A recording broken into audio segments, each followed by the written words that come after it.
Bonjour Zakia. Bonjour. Madame la ministre, ministre de l'Environnement, ministre de la Biodiversité, ministre du Climat, du Green Deal, tout un portefeuille. Et avant... et du développement durable, c'est important, j'y reviendrai. Tu as bien raison, tu as bien raison. Alors bienvenue à toi, merci de nous accueillir ici dans la Tour des Finances. Absolument. Alors, je me suis dit, qu'est-ce qui se passe? On n'a pas pactisé avec l'ennemi, c'est quoi le délire?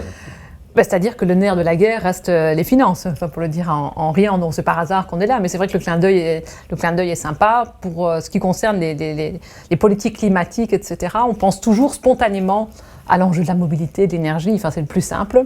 Or on sait que le changement climatique, mais pas seulement, on sait que le changement climatique, il est lié à l'activité humaine et donc à un modèle productiviste, extractiviste, et donc un modèle économique et un modèle financier. Et donc la symbolique, elle est pas mal. Il faut, si on veut répondre de manière crédible et structurelle à l'enjeu climatique et la perte de biodiversité, eh bien, il faut aller s'attaquer au nerf de la guerre et entre autres l'économie et la finance. Ouais, parce que ton cabinet... c'est un clin d'œil, c'est par hasard, oui, mais je trouve que la symbolique est forte. Elle est vraiment incroyable. Parce qu'au début, j'ai vu l'adresse, je me suis dit, tiens, c'est sérieux, elle nous fait une blague, qu'est-ce qui se passe? Mais non, ton cabinet est bien ici. Absolument. Alors, je t'accueille ici c'est moi qui t'accueille. Oui, du coup, tu m'accueilles ici, mais en tout cas, je t'accueille dans cette vidéo pour un média qui s'appelle Limites, qui traite des limites planétaires. On essaye de parler de tous ces enjeux à court terme et à moyen terme qui vont devoir changer notre société en profondeur. On essaie de faire en sorte que tout le monde puisse comprendre de quoi il en retourne. Donc vraiment, tu me fais un honneur et je suis extrêmement heureux d'avoir cette conversation avec toi. Alors, pour ceux qui ne te connaissent pas, est-ce que tu pourrais te présenter succinctement? Donc Zakia Khattabi, tu l'as dit, ministre du Climat, de l'Environnement, du Développement durable et du Green Deal. J'ai 46 ans, je suis écologiste. Ça fait donc 1 an et demi que je suis ministre. Avant cela, j'étais présidente de mon parti, donc écolo, de 2015 à 2019. On a engrangé un ensemble de victoires. Avant cela, je travaillais dans la recherche. Je suis une féministe engagée, une féministe intersectionnelle. Je m'inscris dans cette dynamique-là. Qu'est-ce que tu entends par intersectionnelle? C'est-à-dire que je m'inscris dans cette tendance qui reconnaît qu'il y a une addition, une addition pour le dire comme ça, une addition de critères qui font que les femmes, quand elles sont femmes, de la diversité, d'une minorité sexuelle, etc., elles cumulent. Et donc il y a à un moment donné une convergence de lutte à avoir autour de différents critères de discrimination. Ouais, j'appelle toujours ça le combo magique, être féministe, être lesbienne, être musulmane, vraiment devoir encaisser beaucoup de choses et alors du coup être la personne la moins écoutée et c'est ça que tu défends alors c'est-à-dire que, écoutez, pas moi personnellement, mais par le système, par la société. Non, c'est-à-dire qu'ici, ce que le féminisme intersectionnel met en avant, c'est qu'à côté de la question de l'égalité de genre, il y a une question sociale qui vient se greffer à l'enjeu d'égalité de genre. À côté de ça, il y a un enjeu de genre, on l'a dit, d'égalité homme-femme. Et donc c'est une addition de critères qui fait que le combat féministe s'inscrit dans une perspective plus large, plus globale que l'égalité de genre. Parce que dans le groupe des femmes, il y a des femmes qui sont encore plus dominées que les femmes elles-mêmes. Ce sont les femmes racisées, pour le dire rapidement, par exemple. Et tes plus belles réussites, des trucs dont tu es très fière dans ta carrière? Parce que bon, voilà, quand même, tu as de la bouteille. Ce dont je suis plus fière, c'est de pouvoir continuer à aller tous les jours chez mes parents en n'ayant pas honte de décisions que j'ai prises. Alors c'est vrai que c'est pas simple quand on est à ce niveau de responsabilité. Tu as des comptes à leur rendre? Est-ce qu'ils te disent c'est quoi ce truc-là? Non, absolument pas. Non, mais c'est vrai que j'ai une attention particulière à rester fidèle à mon milieu d'origine, qu'il soit mon milieu social ou culturel, pour le dire un peu rapidement. Et c'est vrai que, hier, je relisais un extrait, parce que je vais samedi, pour le dire rapidement, voir la pièce de théâtre d'Édouard Louis. Et donc, il y a un passage dans un de ses ouvrages qui dit que... de mémoire, donc il décrit, il dit que ça a été une fête le jour où il y a eu un supplément des congés payés, je crois quelque chose comme ça. Et alors il raconte comment est-ce qu'ils ont pu aller à la mer. Et alors il dit, vous savez, les dominants, ils peuvent se plaindre d'un gouvernement de gauche comme d'un gouvernement de droite parce qu'en fait ça n'a jamais d'effet sur leur quotidien. Et d'ailleurs, ajoute-t-il, ceux-là même qui prennent les décisions font partie de cette classe dominante et donc n'ont aucune idée de l'impact que les décisions prennent sur le quotidien des gens. Et donc c'est un livre, c'est Qui a tué mon père, cherchez le mot, le titre. qui a toujours fait écho chez moi dans mon engagement, etc. Et donc quand je dis ce dont je suis le plus fière, c'est que voilà, jusqu'à présent, je ne pense pas avoir trahi les raisons qui m'ont fait m'engager en politique. Ça, je pense que ça reste important. Alors, c'est pas tous les jours simple à gérer, hein, d'essayer de garder cette... C'est un milieu pas facile, la politique, quand même. C'est beaucoup de mensonges, un peu de jeu, un peu de dupes, C'est-à-dire, il y a ce qu'on montre et cette mise en scène. Perso, j'en ai pas une bonne image. Ouais, hein. oui, j'ai une bonne image de toi, on s'entend bien et tout ça. Après, je ne sais pas du tout comment t'es dans d'autres cadres. Mais on a une image quand même qui est devenue très négative, la politique. Mais c'est-à-dire qu'il y a... donc d'abord, dire que moi, ces 5 dernières années, il y a un changement radical. Et donc on est vraiment dans beaucoup plus de violence, mais aussi dans l'instantanéité, notamment liée aux réseaux sociaux. Et donc, ça, c'est une chose. Par ailleurs, je pense qu'il y a 2 réalités. Il y a... et je le regrette, cette mise en scène perpétuelle de la confrontation politique. La rhétorique, et on joue complètement. Sur les mots. Et puis il y a quand même notre quotidien qui est celui de négocier et d'arriver à des compromis. Et puis il y a des relations humaines aussi, indépendamment des appartenances partisanes, etc. Donc il y a aussi un beau côté à la politique, et heureusement, sinon ce serait dur. Et donc je regrette effectivement cette mise en scène perpétuelle et violente. Alors on le sait, le débat démocratique, c'est la confrontation des projets et des idées. Mais la confrontation des projets et des idées, ça ne veut pas dire la violence. Ça ne veut pas dire la guerre perpétuelle. La confrontation, l'opposition, c'est ce qui transpire là aujourd'hui, j'ai l'impression. Mais c'est-à-dire, oui, mais sur ce que ça a de plus laid. Parce qu'en soi, les divergences d'opinion et la confrontation, c'est ça le débat démocratique. Hein. Enfin, je veux dire, il n'y a que dans des dictatures. Mais donc, il n'y a que dans des dictatures où cette discussion n'a pas lieu. Mais en effet, là où il y a effectivement une dérive, c'est quand on sort du champ politique pour être dans des jeux plus ad hominem, pour le dire rapidement, etc. Alors c'est vrai que quand on suit les réseaux sociaux, on a l'impression que c'est ça, que c'est que ça. Mais heureusement, la vie n'est pas les réseaux sociaux, et je le sais. Il y a quelques années, j'ai fait moi-même les frais de quelques campagnes sur les réseaux sociaux. Et même à ce moment-là, je n'ai jamais vécu cette violence dans la vie réelle. Voilà. Ça ne s'est jamais traduit dans la rue? Jamais. Et même vis-à-vis même mes collègues les plus virulents sur les réseaux sociaux, etc., n'ont jamais assumé cette violence. Voilà. Donc il y a quand même une différence. Et donc pour ce qui me concerne, quand tu dis les collègues, tu parles d'une personne du même milieu, pas forcément du même parti ou pas forcément n'importe quoi, et même parfois un peu l'opposition, un truc dans le genre. Non, mais tout, enfin je veux dire, il y a sur les réseaux sociaux, c'est tout le monde. Et oui, pardon, quand tu disais les collègues, effectivement, dans le milieu politique, médiatique, etc., donc je n'ai, dans la vraie vie, jamais subi la violence, été confronté à la violence telle qu'on peut la vivre sur les réseaux sociaux. Ça se clash sur Twitter, mais vous voyez, et c'est beaucoup plus courtois. Oui, personne n'ose. C'est un manque de courage. Absolument, sans doute. Mais voilà, et donc la solution que moi j'ai trouvée, c'est effectivement d'abord de quitter les réseaux sociaux pendant un moment, et puis d'y revenir différemment. Mais ça, c'est une analyse que je fais évidemment avec le recul, de dire que c'est en fait un cercle qui s'auto-alimente. Je veux dire, il suffit qu'il y ait un tweet qui part, qui à la base n'est pas spécialement violent, mais voilà, suscite une réaction, et puis c'est l'escalade, et puis c'est voilà. Et donc, n'ayant pas de prise sur ce que les autres écrivent, je me suis dit, ok, aujourd'hui c'est moi qui suis présente différemment sur les réseaux sociaux, et je constate effectivement que ce que j'évoquais tout à l'heure, c'est-à-dire que ça s'auto-alimente, dans le cercle vertueux, le cercle vicieux, peut devenir aussi un cercle vertueux. Voilà, et donc, mais je pense qu'il y a une vraie réflexion à avoir sur l'utilisation des réseaux sociaux. Et en même temps, je dis ça et je me rends compte, on l'évoquait avant de commencer, parfois je prends un coup de vieux où je me dis, il y a vraiment aussi un gap générationnel dans l'utilisation des réseaux sociaux, qui est rapide, mais qui est aussi... Alors, je ne vais pas trop m'avancer parce que je ne parle qu'en mon nom. J'ai parfois le sentiment que... à titre personnel, je donne plus d'importance, ou j'ai donné plus d'importance à la parole sur les réseaux que les nouvelles générations qui maîtrisent ce jeu et qui passent de l'un à l'autre. Alors en même temps, parfois c'est tellement violent que je me dis, bon, même les jeunes générations, ça doit quand même dur à encaisser. Oui, ils encaissent mais aussi, il y a aussi, voilà, il y a aussi un rapport au réseau social et une utilisation du réseau social qui est liée à une génération qui n'est pas la mienne. Et donc ça, c'est quand même un coup de vieux. Ouais, c'est drôle parce qu'on a l'impression un peu de ressentir ça sur Facebook, qui est devenu un réseau social de vieux. Oui. De vieux. Bah, Ouais. Moi, je le dis à ta place. Voilà, c'est pas grave. écoute, voilà, on salue ceux qui vont peut-être regarder des extraits sur Facebook. On ressent qu'il y a moins cette habitude d'utilisation des réseaux sociaux, que c'est un peu nouveau pour toute une catégorie de la population, dont ma mère, qui est née en 49. C'est nouveau pour elle, elle dit absolument tout ce qu'elle pense. Et je dis, écoute maman, non, c'est pas comme ça que ça se passe.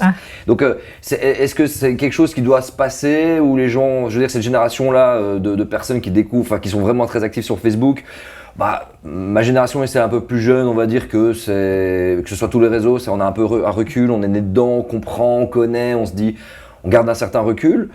Est-ce que cette génération-là, qui est aussi virulente, parce que vraiment des personnes qui sont très virulentes sur les réseaux, est-ce que ça va leur passer?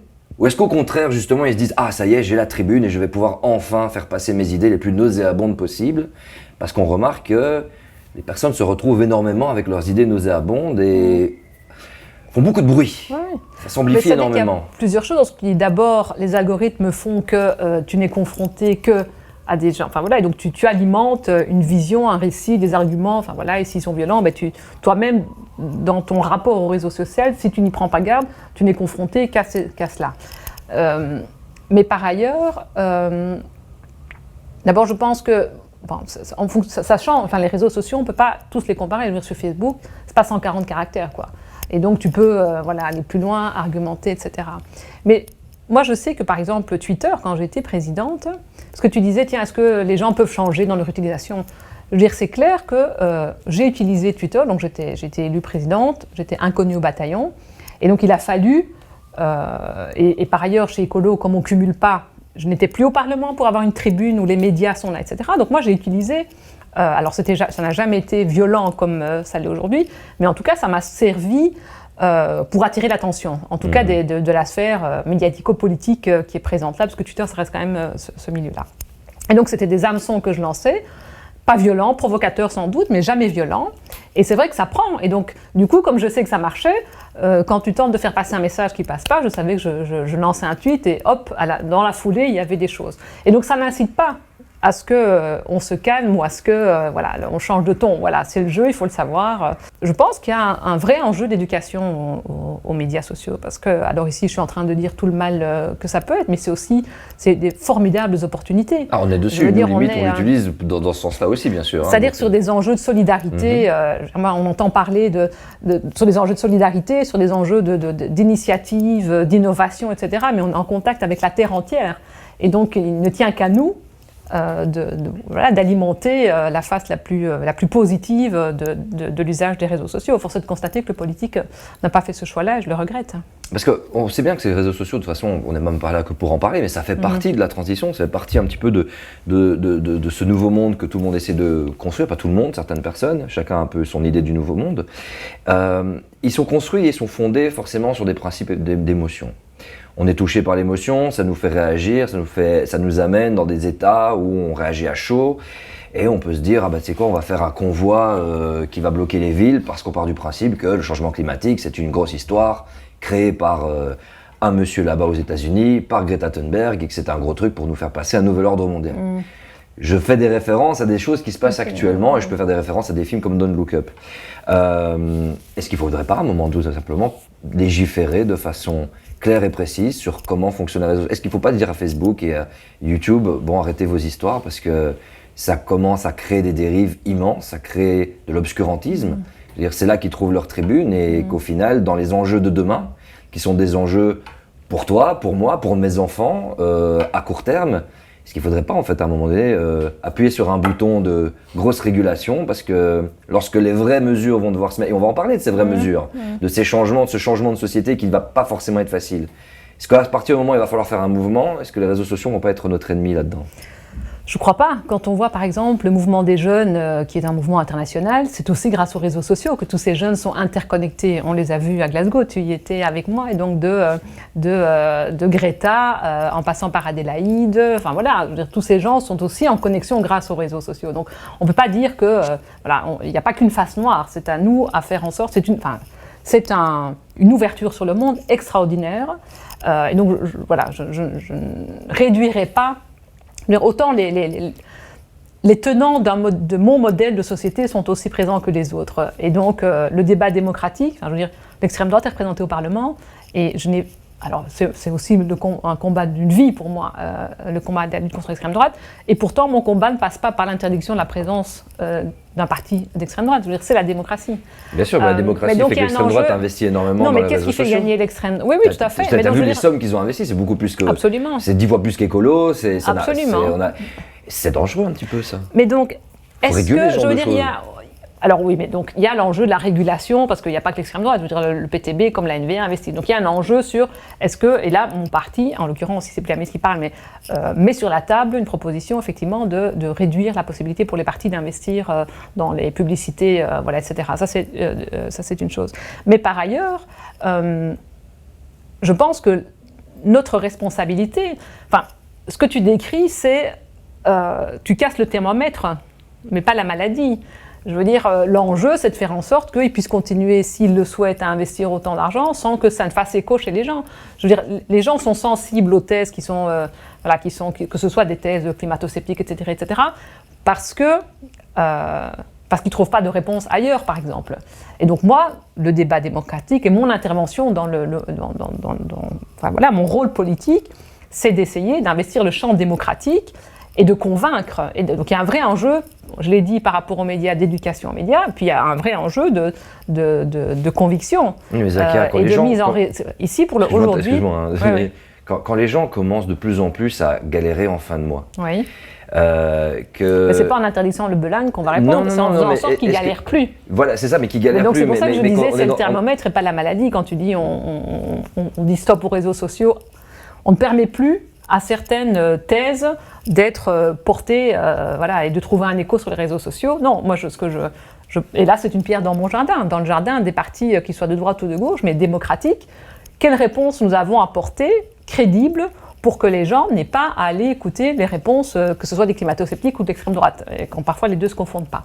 Voilà, donc ça c'était pour la réponse sur est-ce que tu ne penses pas qu'il faut interdire ? Non, je pense qu'il faut faire en sorte que, même s'ils sont là, ils soient moins séduisants. Et là, je pense qu'on a failli, la gauche comme la droite. Mmh. Et donc c'est là-dessus qu'il faut travailler, notamment sur les enjeux de transition. Quel est aujourd'hui le récit collectif qui rassemble vers la transition? Ah ben ça, si tu veux bien, on va y arriver. Et donc ça, c'est ma responsabilité. Plutôt que de taper sur les climato... Enfin, je le fais, mais je veux dire, voilà, l'action, elle n'est pas là. Elle est, qu'est-ce que je fais aujourd'hui pour que le public perçoive l'enjeu de l'urgence climatique et perçoive l'enjeu de la transition. Et pas comme une transition, parce que tu disais, ça va être difficile. Moi, je ne suis pas de ceux qui disent que ça va être difficile. Moi, je pense que ce qui est difficile, c'est aujourd'hui.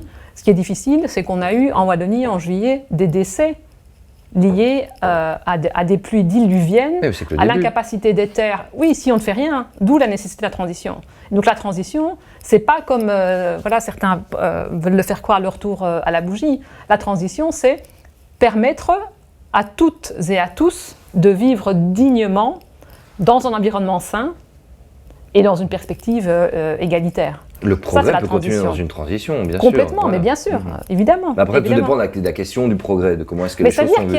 Parce que quand tu parles de nouveaux récits, tu parles on arrive quasiment à la conclusion déjà, c'est incroyable, alors qu'on a plein de choses à dire, parce que c'est un petit peu plus le conseil pour la jeunesse. Mais quand on va rentrer dedans, tu parles de nouveaux récits, c'est de nouvelles manières de voir notre vie, de nouvelles manières de voir notre avenir, de voir l'éducation, de voir notre espace, notre environnement, de nouveaux objectifs, de nouveaux paradigmes, en quelque sorte, c'est ça que tu demandes. C'est-à-dire, en fait... Enfin, c'est ça que tu demandes, c'est ça qui serait souhaitable. Il n'y a rien de neuf.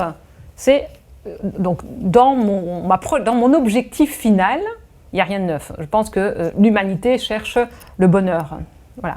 On a eu une période de la vie où on a cru que le bonheur, c'était la consommation, enfin voilà. Et ça nous a rendus heureux pendant un moment. La consommation à outrance, le productivisme, etc. C'est ce qu'on vit. C'est ce qu'on vit encore. Absolument. Et donc, moi-même comme écologiste, j'en ai profité, enfin pour le dire rapidement, voilà. Sauf qu'aujourd'hui, on voit les limites de ce modèle. On voit les limites. Tu penses qu'on les voit vraiment ? Je veux dire, moi, je pense que tout citoyen sur Terre aspire à améliorer son niveau de vie. Ça reste une direction, c'est comme ça que le cinéma nous le vend, c'est comme ça que la littérature nous le vend, enfin, c'est comme ça que la pop culture nous le vend. Pour moi, l'usage de certains mots disent quelque chose, quand tu dis son niveau de vie, moi je dis sa qualité de vie. Parce que le fait de dire niveau de vie renvoie aussi, niveau ça veut dire qu'il y a un haut, il y a un bas, enfin voilà, avec tout ce que ça charrie aussi comme de consommation, de croissance, etc. Moi je dirais plutôt tout le monde aspire à une qualité de vie, à une qualité de vie. Et la qualité de vie, c'est de pouvoir s'installer dans une région en Wallonie sans avoir peur, dès qu'il y a 3 gouttes de pluie qui tombent, de se dire, voilà, je vais être inondé. Ça y est, c'est le début. Ça, c'est voilà, absolument. Avec ce que ça a, alors comme coût humain, comme coûts sociaux, comme coûts économiques et financiers, parce qu'aujourd'hui, c'est tout qui va ensemble. On le voit, la facture des événements en Wallonie, elle est colossale. Les assurances certaines assurances annoncent qu'ils n'assureront plus certaines activités. Enfin voilà, tout est en train d'évoluer Mais à l'aune de cette nouvelle réalité. C'est effroyable ce que tu dis là, parce qu'on est qu'au début d'incidents pareils. Quand tu regardes les chiffres aux États-Unis, on était à 20 milliards plus ou moins, j'ai pas les chiffres exacts, dans les années 80, de coûts en assurance sur les intempéries, sur les accidents météorologiques et les problèmes dus au climat, au changement climatique. Aujourd'hui, on atteint les 250 millions en comptant l'inflation du dollar. On sent déjà qu'au niveau financier, il y a un coût aux États-Unis, certainement en Europe aussi. Si maintenant les assurances sont en train de dire ouais mais les gars on arrête parce que c'est pas rentable, à un moment donné il y a tout qui se pète la gueule. C'est absolument pas. Non. Donc moi c'est pas effrayant. Moi je suis pas une collapsionniste. Moi je pense que d'ailleurs, le dernier rapport du GIEC au mois de juillet nous alarmait s'il le fallait encore sur la situation, mais le GIEC nous dit c'est encore possible. Il est encore possible de garantir un avenir dans les meilleures conditions aux générations futures, pour autant que. Voilà. Donc moi je travaille sur le pour autant que. Quand tu dis les assurances disent, ça veut dire qu'il y a des choix politiques aussi qui vont devoir être faits, où on n'investit plus dans ce qui fait le plus de mal à la planète, mais on investit ailleurs. Donc tu le disais toi-même tout à l'heure, c'est-à-dire que le fait de changer de modèle et de paradigme ne veut pas dire qu'on revient en arrière, qu'on brade notre qualité de vie et qu'on brade la qualité. Enfin, aujourd'hui, moi, je n'ai plus de démonstration à faire sur l'enjeu climatique. Je ne peux pas le dire autrement. Ce qu'on a vu en Wallonie, je crois qu'on l'a oublié un peu rapidement, est une catastrophe. Donc, ce n'est pas la transition qui est une catastrophe. C'est si on ne fait rien, ce qu'on a vu en Wallonie va devenir le quotidien. Voilà. Et on le vit déjà aujourd'hui.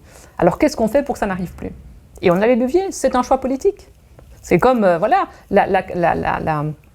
quand certains disent la transition, c'est l'enfer, ils nous préparent. Non, l'enfer, c'est aujourd'hui. On connaît le nombre de morts liés à la qualité de l'air. Pour moi, c'est criminel. On sait aujourd'hui comment est-ce qu'on peut améliorer la qualité de l'air. Ce sont des choix politiques qui ont un impact économique, qui ont un impact financier. Mais on sauverait des vies humaines. Voilà. Donc on sait ce qu'il faut faire.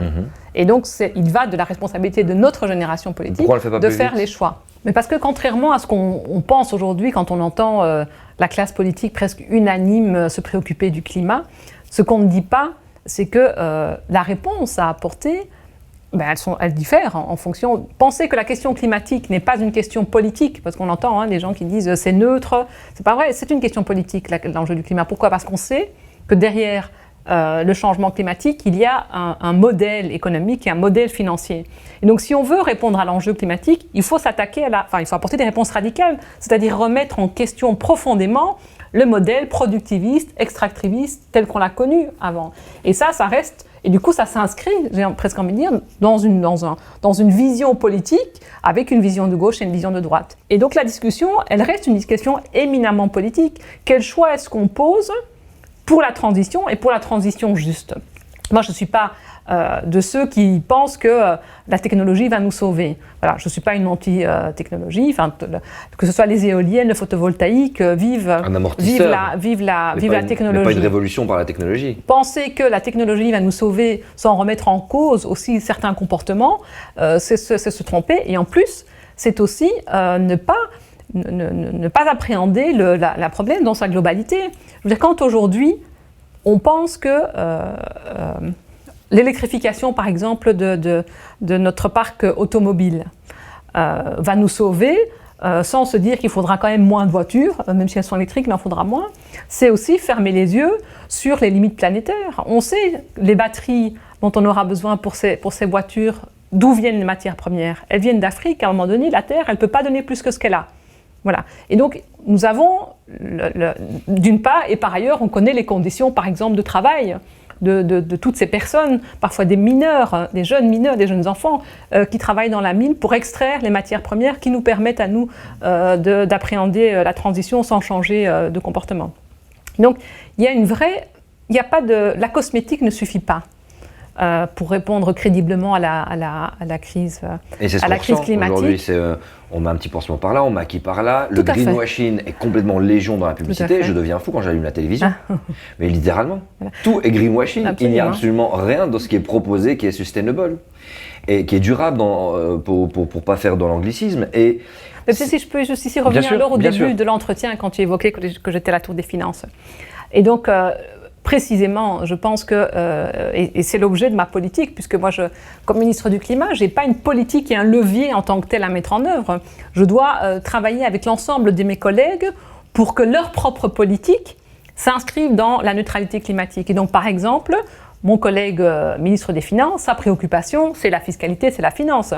Mais en lien avec moi, pour atteindre l'objectif que mon gouvernement s'est donné en termes de réduction de nos émissions de gaz à effet de serre, eh bien on réfléchit à la décarbonation de d'une part notre système fiscal, mais aussi les investissements, les subsides, les soutiens que l'État fédéral met. Je travaille aussi avec mon collègue d'Hermagne, par exemple, qui gère la compétence économie, pour essayer de mettre en place les fondements d'une économie circulaire, donc de passer d'une économie linéaire à une économie circulaire. Donc ça, sont des changements structurels. Alors ça me permet pas d'aller dans les médias annoncer que j'arrose telle association, tel public, etc., etc.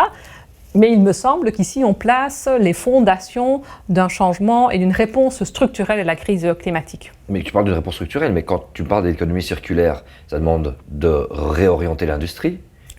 Qui se trouve complètement à l'extérieur de l'Europe, quasiment, ou en Europe de l'Est. On a désindustrialisé pour reprendre à la Chine et à l'Inde et tous ces pays-là. Et ce qui est particulier, c'est qu'on parle d'économie circulaire, c'est des nouveaux métiers, c'est génial. Il y a un potentiel de nouveaux métiers qui est incroyable. Ça ne fait aucun doute. Mais il y a un coût énergétique quand même à réindustrialiser. C'est des nouvelles écoles, c'est retravailler dans les formations. Et on n'a pas le temps pour ça. Je veux dire, comment est-ce qu'on peut faire ça en l'espace d'une dizaine d'années ? L'agenda, on le connaît. La Chine s'est engagée pour la neutralité climatique en 2060. Les États-Unis en 2050. L'Europe, par le Green Deal, neutralité climat en 2050. Donc le calendrier, il est connu. Et donc les entreprises, les industries, d'abord, heureusement, les entreprises, les industries n'ont pas attendu de politique pour évoluer. Alors quand ce n'est pas par responsabilité et solidarité, c'est aussi par intérêt, tant le changement climatique leur coûte aussi. C'est un coût financier, un coût économique, le changement climatique. Et donc le nouveau terrain de jeu économique, il est placé. Donc ici, on est comme ça, dans une fenêtre d'opportunité historique. Avec l'élection de Biden, il fallait ramener les États-Unis, même l'enjeu culturel autour du changement climatique et autour de la nécessaire transition, a eu un coup de boost, pour le dire dans les termes d'une autre actualité, a fait que la Chine s'est positionnée. Donc le terrain de jeu économique, il va être celui de la transition. Et donc les entreprises vont revoir aussi leur business model à l'aune de l'enjeu de la décarbonation. Je ne dis pas ça comme si je ne leur faisais pas confiance, mais alors, est-ce que tu as confiance dans un pays qui, en l'espace d'une dizaine d'années, a utilisé la quantité de béton qu'a demandé les États-Unis pour se construire? Alors en tout cas, ce qui est sûr, c'est que quand la Chine prend des engagements, elle les tient. Alors du coup, ces ambitions, elles sont plus faibles que les nôtres, mais là où on peut être sûr, c'est qu'ils vont les atteindre, ils vont se donner les moyens. Alors après, on peut discuter sur la manière dont ils vont arriver. Enfin voilà, on connaît le modèle chinois, mais je veux dire, il y a 5 ans, cet objectif n'existait pas. Et aujourd'hui, il existe. Et la Chine elle-même est confrontée, quand on voit certaines villes où tu as l'impression que c'est le brouillard toute la journée, par la pollution atmosphérique, c'est aussi un coût pour la Chine. C'est pour ça que je dis, c'est pas toujours par solidarité et responsabilité, ça devient un coût économique, un coût en termes de santé publique, et donc même j'ai envie de dire presque dans un calcul de coût-bénéfice économique, le chemin de la transition est celui qui est le plus intéressant aujourd'hui. Mais c'est pas ce dont je trouve que lorsque je regarde la télévision, pour le peu que je la regarde, ou que j'écoute les programmes, on parle beaucoup de la présidentielle en France, nous sommes en Belgique, l'idée c'est pas de parler de qu'est-ce que font les Français, mais on parle pas de programmes écolo. Aujourd'hui, dans les programmes, on parle de porte du voile, on parle de terrorisme, on parle de migrants, d'immigrés, on parle de grands remplacements. C'est ce qui fait la une, c'est ce dont on parle, c'est ce que je vois sur les réseaux sociaux, et je me dis, mais merde, quel est le pouvoir qui est en train actuellement de dévier complètement sur des choses qui sont dérisoires, qui sont certes importantes mais dérisoires, face à des catastrophes qui sont en cours? Alors, on pose souvent la question, et c'est assez bizarre, puisque vous posez la question à celles qui, sans doute, verraient bien tous les jours la question climatique à la une des médias. Donc, il faut poser la question à ceux qui ne mettent pas cette question-là. On se vous voit maintenant? Non, j'ai dit il faut poser la question. Non, absolument pas. Mais donc, on a eu récemment une discussion organisée par le Conseil fédéral du développement durable, les jeunes, qui discutaient sur la manière dont les médias traitent de la question climatique. 1%. C'était très, très intéressant. 1%, c'est... Et une journaliste qui était présente me disait vous savez, moi je couvre donc ces questions-là, tout à fait, d'ailleurs, effectivement. Mais elle dit, je dois parfois lever le pied parce qu'alors on nous reproche que je suis trop engagée.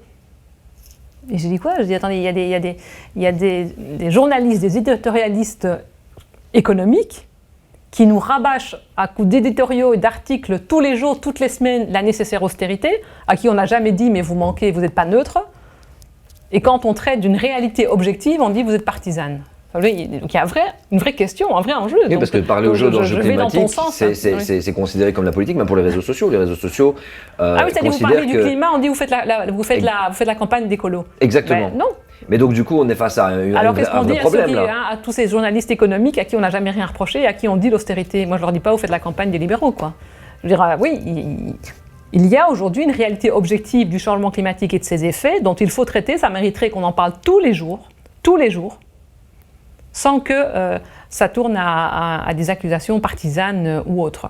Et donc, c'est aussi la preuve, c'est ce que je te disais tout à l'heure aussi, je veux dire, les slogans, etc., laissent penser que la cause est acquise, et bien loin s'en faut. Moi, tous les jours, je dois convaincre mes collègues d'avancer dans des objectifs de décarbonation. Et c'est pas simple, c'est un vrai problème. Alors, on n'est plus... Alors, j'avais l'habitude de dire l'inaction climatique, elle tue et elle coûte. Mais aujourd'hui, je dis, parce que, force est de constater qu'il y a des choses qui se font, mais la cosmétique climatique, elle tue aussi, elle coûte aussi. Et donc, moi, tous les jours, c'est un chemin de croix, c'est mon bâton pèlerin, c'est tous les jours, au-delà de la façade et de ce qui est facile, j'essaye de faire bouger les lignes pour que le cœur du réacteur, si je peux le dire dans ce débat-là, il change de paradigme, il change. Mais c'est fondamental, et pour moi, je l'ai dit, les leviers au fédéral, on les connaît, c'est l'énergie, c'est la mobilité, etc. Mais surtout, ce sont les finances et c'est l'économie. Alors, justement, tu rencontres, j'imagine, beaucoup de chefs d'entreprise, tu es beaucoup amené puisque tu représentes le Green Deal en Belgique, donc tu dois discuter de ça par rapport à la transition de toutes ces sociétés, toutes ces entreprises, les plus grosses ou plus petites, les PME et tout, et les indépendants. Et quand tu discutes de ça avec eux ou avec des collègues, on a parlé, toi et moi, dans le train vers Glasgow lors de la COP, et sans aucune prétention aucune, je te trouve très bien informé sur les risques et les conséquences, sur les problématiques à venir. Ouais, heureusement. Heureusement, mais tu sais, excuse-moi, mais voilà, j'ai l'impression que il y a toi comme ministre de l'Environnement, tu es au fédéral. Pour ceux qui ne le savent pas, je l'explique très rapidement. C'est toute la Belgique entièrement, voilà. Et alors qu'il y a d'autres ministres de l'Environnement, Bruxelles, Région Bruxelles-Capitale, Fédération Wallonie-Bruxelles, et également en Flandre. Et on a l'impression, quand je vois tes collègues, certains de tes collègues, ils s'y connaissent que dalle. Ils ne sont pas du tout au courant de ce qui est en train de se dérouler actuellement. C'est flippant un peu, ça. Moi, je ne sais pas, je n'irai pas jusque-là de dire qu'ils ne sont pas au courant. Je pense qu'ils font une analyse différente. Mais justement, est-ce que tous ces gens que tu rencontres, que ce soit eux, que ce soit tes collègues, que ce soit tes autres collègues ministres, les patrons d'entreprise... Et c'est une vraie révolution culturelle. Est-ce qu'ils sont au courant de ce qui est en train de se... Est-ce qu'ils sont au courant de ce qui est écrit dans le rapport du GIEC, des risques qu'on encourt à court terme? Oui, donc quand... Je vais y aller cash. Est-ce qu'ils sont au courant qu'on risque un effondrement de la civilisation? Alors, je pense que... tu ne te considères pas comme une collapsologue, je sais, mais... Non, mais ce que je veux dire, c'est que... D'abord, il y a ceux qui pensent que la technologie nous sauvera. Et donc, quand bien même ils lisent les rapports Donc d'abord, le rapport du GIEC ne dit pas c'est l'effondrement civilisationnel. Non, donc, il dit, voilà. non, Donc, sûr. voilà. Mais ce que je veux dire, c'est que, voilà, aujourd'hui, d'ailleurs même dans le rapport final à Glasgow, ce qu'on appelle les cover decisions, pour la première fois, on voit, je ne sais plus pourquoi je pense à ça maintenant, on voit la référence à l'activité humaine, par exemple. C'est historique, c'est la première fois. 30 ans, il a fallu quand même. Oui, complètement, tout à fait. Et bon, maintenant que c'est mis dedans, c'est pas pour autant qu'on va revenir en arrière. Ce que je veux dire quand je dis ça, c'est que, par exemple, le Green Deal européen, dans son intention, dans ses principes, dans ce qu'il déclare et dans sa vision, qui est une vision systémique, puisque l'objectif du Green Deal, c'est pas seulement la question énergétique, c'est on revoit à l'aune de l'enjeu de la décarbonation, l'ensemble des politiques, en ce compris les investissements, la taxonomie, enfin là, après on va voir ce que ça va devenir, mais dans les intentions, le Green Deal le gaz montre, dans la taxonomie. voilà, absolument, au nucléaire. Oui, le gaz de la taxonomie, il est considéré comme vert, donc ouais, comme durable. Comme durable. Voilà. Et donc, je veux dire ici, je ne vais pas faire de commentaire. Voilà, moi non plus. Mais donc, ce que je veux dire, c'est qu'il y a une prise de conscience. En tout cas, enfin ici c'est ce que je dis, dans les principes, etc., qu'il faut il faut revoir, il faut changer, il faut une vraie révolution culturelle dans les politiques publiques notamment. Alors après, il y a le sentiment d'urgence, il y a le sentiment... C'est des promesses. Depuis des années, il y a des promesses. Et quand tu vois le taux de CO2 qu'on balance dans l'atmosphère, il continue à augmenter. Total, Shell, ExxonMobil, ils ont battu leur record. 85 milliards de dollars d'engrangés. Total, c'est 16 milliards d'euros d'engrangés. Le record, le dividende qui est donné à leurs actionnaires n'a jamais été aussi élevé. Alors que depuis 2015, les accords sont clairs. Il faut réduire absolument tout. On a parlé avec Vanny Purcell il n'y a pas très longtemps. Il a dit il ne faut plus rien émettre. Mais comment ça on vit dans quelque chose de complètement fou. Il ne faut plus rien émettre. Enfin, même moi, comme ministre du climat, je ne pourrais pas le dire. En tout cas, sinon, je ne serais pas là avec une tablette dans mes mains. En tout cas, compris. Voilà.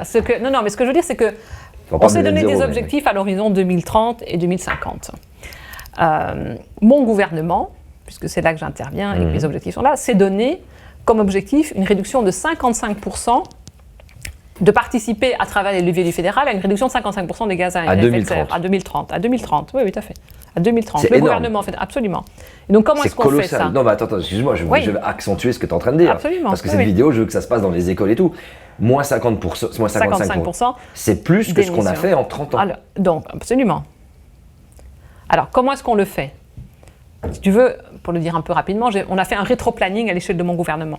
Parce qu'en fait, c'est vrai qu'on prend des engagements, on dit que c'est le gouvernement le plus vert, etc.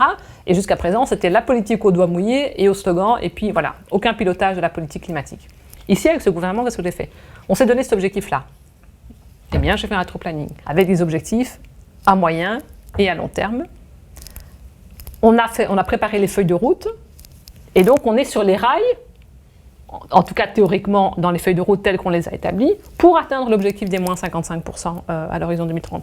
Alors pour autant que chacun mette en place, enfin voilà, prenne les dispositions. Mais si on s'est donné, c'est la première fois et c'est historique, le pilotage de la politique climatique à l'échelle fédérale, c'est la première fois qu'on voit un suivi, un monitoring tous les 6 mois pour voir où on est, le cas échéant pour évaluer les mesures, et si on voit que voilà, on avait pris une mesure qui n'est pas satisfaisante, on la remplace, etc. Et donc, à mon avis, le premier levier pour atteindre nos objectifs, c'est le pilotage efficace, c'est la gouvernance climatique. Et pour la première fois, on a une gouvernance coordonnée, intégrée à l'échelle du fédéral. Et d'ailleurs, donc le PNEC, c'est le plan national énergie-climat. Donc c'est le plan national qu'on doit remettre, à la Commission européenne pour montrer comment la Belgique va atteindre ses objectifs climatiques. À Frans Timmermans, voilà. Et donc à chaque fois qu'on est évalué sur ce plan national énergie-climat, la première remarque, outre qu'on n'atteint pas les objectifs, la première remarque qui est faite par la Commission, c'est par ailleurs, vous avez une approche qui n'est pas intégrée. Et donc, c'est une addition de plans, celui de la Flandre, celui de la Wallonie, celui voilà. Que tu ne gères pas toi. Non, chaque gouvernement est en charge de son plan national climat. Mais même à l'intérieur de chacun des gouvernements, ce sont des mesures un peu plic-ploc. Et donc ici, à l'échelle du fédéral, on a décidé de répondre, en tout cas dans mon gouvernement, à cette nécessaire approche intégrée. C'est-à-dire que je suis ministre du climat, mais en vérité, tous mes collègues sont ministres du climat. moi, comme ministre du Climat, j'avais une obligation de moyens, donc de mettre en place un dispositif de gouvernance et de pilotage de la politique climatique qui nous permette d'atteindre les objectifs. Je l'ai fait. Donc l'objectif de moyens, il est atteint. L'objectif de résultat, il incombe à l'ensemble de ce gouvernement. Et donc c'est aussi un levier pour moi, pour mettre la pression, si je peux le dire un peu rapidement, sur l'ensemble de mes collègues. Et donc de la même manière, je l'ai évoqué, je travaille avec Vincent sur la durabilité, les investissements du fédéral, etc. Je travaille avec Vincent Van Petegem, le ministre des Finances. D'accord, oui, tu avais expliqué. Avec Mathieu Michel, qui est à la régie des bâtiments, sur l'efficacité énergétique des bâtiments fédéraux. Donc vous savez que le fédéral, à travers la régie, est propriétaire d'un nombre important de bâtiments. Et donc à côté des politiques qu'on mène, nous avons aussi un devoir d'exemplarité. Et ce qu'on demande aux autres, on se l'applique nous-mêmes. Et donc, il y a de gros investissements dans l'efficacité énergétique des bâtiments avec mon collègue. Pour moi, par exemple, je suis dans un vieux bâtiment qui n'est pas du tout isolé. J'ai voulu forcément, dans ma transition, me dire, OK, région, oui. Je vais tout transformer, pompe à chaleur, tout ça. Le coût... il y a des aides régionales. Donc, les aides comme ça pour les particuliers, il y a des politiques. Zakia, j'ai pas les moyens de faire ça. Mais donc, c'est ce que je dis. Il y a des politiques régionales. Et les aides régionales, j'ai été regarder, c'est quand même un coût à ma charge pour moi. Qui est, je me dis, c'est compliqué un peu, tu vois. Alors, j'ai plus les chiffres en tête, mais la région bruxelloise investit et a ici récemment en plus rehaussé ses ambitions en matière de soutien financier. Il ne veut pas payer 100% du truc, parce qu'il ne va pas falloir demander qu'on arrive à ça. Non, mais en même temps, c'est-à-dire que par ailleurs... On n'a que des vieux bâtiments à BX, c'est impressionnant. Mais par exemple, il y a aussi une réalité financière. Qui fait que le budget de la région, en l'occurrence, puisqu'on parle ici d'aide régionale, n'est pas... la change à billets. Oui, c'est ça, oui. Écoutez, mais par exemple, toute la question de l'enjeu du retour à l'austérité, etc., et donc de notre capacité, notre volonté d'investir, est aussi au cœur de la discussion sur la transition. Quand j'ai des collègues au gouvernement, la famille libérale pour ne pas la nommer, qui dit non, il faut retour à l'équilibre budgétaire, austérité, etc., c'est incompatible avec la transition. C'est aujourd'hui qu'il faut faire les investissements publics. Donc aujourd'hui, on emprunte à des taux relativement pour sauver nos vies, en fait. À des taux intéressants et avec à long terme. Je veux dire, ce qu'on n'investit pas aujourd'hui, c'est le prochain déficit budgétaire de l'État. Ça, c'est ce que je dis à mes collègues. Donc, je veux dire, regardez, quand on voit, par exemple, la Wallonie, les coûts liés aux inondations et aux infrastructures. Je veux dire, si aujourd'hui, on ne met pas l'argent nécessaire pour des infrastructures solides et crédibles, dans 10 ans, je veux dire, la région wallonne va devoir de nouveau investir. Et donc, c'est à chaque fois... l'idée selon laquelle il faut retourner à l'austérité pour ne pas léguer de dette aux générations futures est une erreur. Parce que tout ce qu'on n'investit pas, que ce soit dans les infrastructures, mais aussi dans la qualité de notre air, c'est un budget en matière de sécurité sociale, tant on sait comment, par exemple, les jeunes générations ont des prédispositions aux allergies, aux difficultés respiratoires, etc. Et donc, on doit sortir du calcul, c'est aussi une des difficultés, on doit lever le nez des calculs à court terme et des échéances électorales à court terme, surtout. Ah, mais attends, c'est toi qui dis ça. C'est génial, hein, ouais. C'est rare d'entendre ça de la part d'une ministre qui dit clairement l'échéance électorale à court terme. Parce que forcément, tu le dis toi-même, et c'est une des questions que j'avais notées. Est-ce que tu es une carriériste, court-termiste? Personnellement, voilà, je peux dire que non, forcément, parce que tu y vas et il n'y a pas de problème.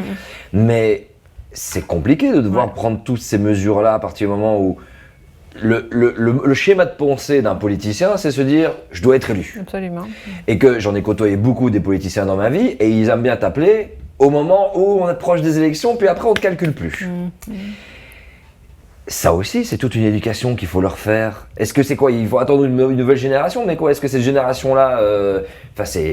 je trouve qu'il y a un truc qui est complètement incompatible avec une véritable transition concrète. Tout à fait. En fait. Ce sont là où l'enjeu de la transition, il est à moyen et à long terme, il n'est pas à court terme. Sauf qu'aujourd'hui, on a attendu tellement pour prendre les mesures nécessaires qu'on se retrouve à gérer l'urgence comme celle de la Wallonie. Je reviens toujours à la Wallonie parce que personne n'avait imaginé, on a toujours vu les images en Afrique des sécheresses, des inondations, etc. C'est les Noirs qui meurent là-bas, on s'en fout. Oui, voilà, tout à fait. Enfin, je ne le pense pas personnellement, mais on sait très bien que c'est le mort au kilomètre. C'était tellement loin, etc., que ça n'a pas... Ici, on l'a vu, il n'y a pas longtemps. Ah, je rajoute, et c'est énorme. Non mais c'est triste à dire, mais ouais. on s'en fout du sort d'un Sénégalais qui vit à Kaolack ou de la sécheresse au Kenya, c'est triste à dire. C'est loin des réalités, c'est loin, absolument, tout à fait. Là où ce devraient être des politiques, ce sont des politiques à moyen et à long terme. D'abord, on ne l'a pas fait, donc du coup, on se retrouve à gérer l'urgence. Que ce soit avec la crise du Covid, avec l'explosion des prix de l'énergie et compagnie, c'est un pilotage, une gouvernance de l'urgence, quoi. Là où moi, j'inscris mon action dans du moyen et dans du long terme. Alors c'est clair que ça ne rend pas populaire. Moi, il y avait un journal qui a écrit, qui faisait un bilan des ministres et qui avait titré « Qu'est-ce qu'est la ministre de l'urgence qui prend son temps ?» ou je ne sais plus très bien quoi. Et donc moi j'avais été, je disais, ça en dit plus sur la connaissance du journaliste que de ce que je fais vraiment. Puisque l'urgence, c'est pour ce qui me concerne, de réorienter de manière radicale les investissements de l'État, etc. Ça ne se fait pas du jour au lendemain. Mais c'est 5 ans ton mandat, est-ce qu'en 5 ans c'est suffisant? C'est-à-dire qu'ici, moi j'ai inscrit mon action dans les objectifs de 2030 et 2050. Donc ça reste, alors que mon mandat se finit en 2024. Voilà, mais c'est quelque chose qui va rester dans le marbre. J'espère. Il n'y a pas quelqu'un qui va venir... L'objectif des Européens en 2030 de moins 55 et de carbonation en 2050, c'est pas moi qui l'ai donné. Et donc moi j'ai inscrit notre action dans le cadre de l'accord de ce gouvernement-ci, mais la gouvernance en tant que telle, quand bien même le prochain gouvernement revoit ses ambitions à la baisse, la gouvernance et le pilotage de la politique climatique en regard des objectifs européens, celui-là il s'impose à tout le monde. Et j'espère qu'on gagnera en efficacité par la gouvernance et le pilotage tels que moi je les ai instaurés au fédéral. Alors, dans la sémantique des mots, tu es donc à la gestion du Green Deal. Ouais. Et j'ai eu l'occasion de parler avec Frans Timmermans au mois de novembre et qui parlait de croissance verte. Et j'ai un peu rigolé au nez en disant mais est-ce que ce mot-là, est-ce qu'il a encore sa place dans la sémantique du changement climatique, puisque la croissance verte est une aberration d'un point de vue physique et scientifique. Donc moi je suis en train de te demander, est-ce que toi tu crois et t'es partisan de cette notion de croissance verte? Moi je ne l'utilise pas. Alors d'abord parce que comme écologiste, c'est un débat dans lequel je ne rentre pas parce que comme écologiste on est très rapidement caricaturé comme décroissant, etc. Moi je suis pour la prospérité, une prospérité partagée. Alors la croissance dans un... C'est un indicateur de toute façon. Mais donc d'abord la croissance dans un monde fini, dans les limites planétaires n'a aucun sens parce que quand on est dans la croissance, on serait inscrit dans l'infinitude. C'est comme ça qu'on a créé nos conventions. C'est-à-dire toutes nos conventions monétaires, nos conventions. Oui, d'accord, tout à fait. C'est ça. Les ressources naturelles sont illimitées et on peut les prendre. Absolument. Sauf qu'ici, tout l'enjeu, c'est de sortir de là. Et donc, quand je dis difficile la d'arrêter réponse... un bateau quand même qui... Enfin, excuse-moi de t'interrompre. Mais c'est-à-dire que c'est si difficile on l'arrête d'arrêter pas... un bateau qui... Non, je te donne une image d'un bateau qui, en fait, s'est construit sur un principe, en fait, que l'horizon était infini. Sauf que ça, c'est le principe. Et puis, il y a un principe de réalité qui est qu'à un moment donné, tu ne fais pas pleurer une pierre. Enfin, je veux dire, voilà. La Terre ne pourra pas te donner plus que ce qu'elle a. Tu évoquais tout à l'heure la disparition des espèces, par exemple. C'est vrai aussi pour certains matériaux, pour certains... Enfin, voilà. Donc la réalité, elle est que la Terre, il existe des limites planétaires. Et donc, on ne peut pas s'inscrire au-delà de ces limites. Et encore, on ne devrait pas les atteindre. Enfin, je veux dire, l'équilibre global, ce qui fait la vie sur Terre, c'est l'équilibre global et, voilà, et pas sur l'utilisation abusive de ressources. Enfin, je veux dire, à un moment donné, on va être confronté à des limites réelles. Donc, tu es encore d'accord avec ce terme de croissance verte? Enfin, j'imagine que non, je comprends bien que non, mais tu parles de progrès, effectivement, il faut continuer de prospérité, surtout de la prospérité. Ça passe bien sûr par l'éducation, ça passe par la santé. Quel serait le mot le plus adéquat, tu penses, pour sortir de cet indicateur de PIB, c'est bon les gars, on a amassé suffisamment de cash, suffisamment de moula, voilà, on a fait notre score, on est remonté. Je te donne un petit exemple français. Regardez, on a fait plus, je crois qu'ils ont fait plus 6%, bref, c'était un super taux qu'ils avaient plus fait depuis super longtemps, mais ils n'ont pas dit qu'à cause de la crise Covid, ils ont perdu, ils ont juste rattrapé ce qu'ils ont fait. Quel autre terme tu donnerais, toi, et qu'est-ce qui serait en son sein? C'est vrai que le mot... D'abord, il charrie un imaginaire qui est lié au monde industriel, au productivisme, à l'extractivisme dont il faut sortir. Et donc, imaginer croissance verte, pour moi, il y a quelque chose d'antinomique, mais ça ne veut pas dire pour autant que je suis pour le retour à la bougie. Et donc, il y a aussi culturellement un enjeu à utiliser d'autres termes. Moi, je suis convaincue que le langage ne dit pas la réalité, il la crée et il la fait. Et que nos imaginaires sont construits à partir du vocabulaire qu'on utilise. Et donc c'est de ce point de vue-là que moi je n'utilise plus, que je ne souhaite pas utiliser croissance verte. Mais ça ne veut pas dire que je suis pour la décroissance, dans le sens aussi, ce que ça charrie dans l'imaginaire, à savoir le retour à la bougie, les peaux de mouton sur le dos, etc., etc. Donc moi je veux sortir de ces caricatures-là, c'est pour ça que j'utilise le terme d'une prospérité, et en plus une prospérité partagée. Tu ne trouves pas que décroissance a été caricaturé justement par des personnes qui ne sont absolument pas liées ou pas du tout sensibilisées par rapport à ça? Absolument. Parce que je ne vois pas la décroissance comme ça. Non, alors dans le débat public aujourd'hui, c'est un terme qui est effectivement qui est décrit, au Moyen-Âge, c'est un peu le cliché. Complètement. Donc c'est pour ça que ni croissance ni décroissance, je les utilise. Et puis par ailleurs, le rapport du GIEC du mois de juillet le disait, donc je l'ai évoqué tout à l'heure, il disait catastrophe, mais c'est encore possible. C'est encore possible si, une des conditions, c'est-à-dire, si on sort du seul horizon du produit intérieur brut, comme unique horizon collectif. Et donc, il disait notamment, il faut prendre comme indicateur aussi des analyses que les États font, la question de la santé, par exemple. Alors, la question, moi, j'ajouterais de la santé environnementale, de la planète, etc. Et donc, il y a un vrai enjeu, je le disais tout à l'heure, moi, je travaille vraiment de manière structurelle sur les fondations. Et donc, par exemple, moi, je suis de celles qui plaident pour que, notamment, le Bureau du Plan ou la Banque nationale, qui régulièrement font des rapports sur l'état de la situation en Belgique, n'intègrent jamais, et pas encore, les externalités. Et donc, on nous dit, voilà, la Belgique va bien, mais donc les enjeux, par exemple, les enjeux liés au changement climatique, ou le coût, etc., ou intégrer positivement les bienfaits de la transition. Et donc, on reste sur des modèles business as usual, là où, si on veut une vraie photographie de la situation en Belgique, il faut intégrer à travers des nouveaux indicateurs, des éléments dans des analyses habituelles. Il faudrait que le business as usual devienne les rapports qui sortent de manière exceptionnelle sur, par exemple, le développement durable, etc. Donc là aussi, il y a un vrai enjeu de révolution culturelle dans les indicateurs que les États utilisent pour mesurer le bien-être général dans un État. Et c'est un vrai enjeu aussi de gouvernance. Comment tu fais ça à l'échelle mondiale, dans des pays avec des paradigmes différents, des pensées différentes, des pays très pro-capitalistes, d'autres pays un petit peu moins? Nous, en Europe, on est un petit peu entre les deux. On a réussi à conserver certaines valeurs d'avant-guerre et tout ça, où on n'est pas en train de courir comme des dingues derrière la moulin. On a quand même beaucoup d'aide. N'importe quelle personne, même une personne qui n'a pas de carte d'identité, elle est soignée à l'hôpital. C'est incroyable. D'autres pays, non. Mais comment tu fais pour qu'il y ait un... Eh bien, je fais de la politique. Et donc, moi, j'invite les jeunes à s'engager. Voilà. C'est à travers...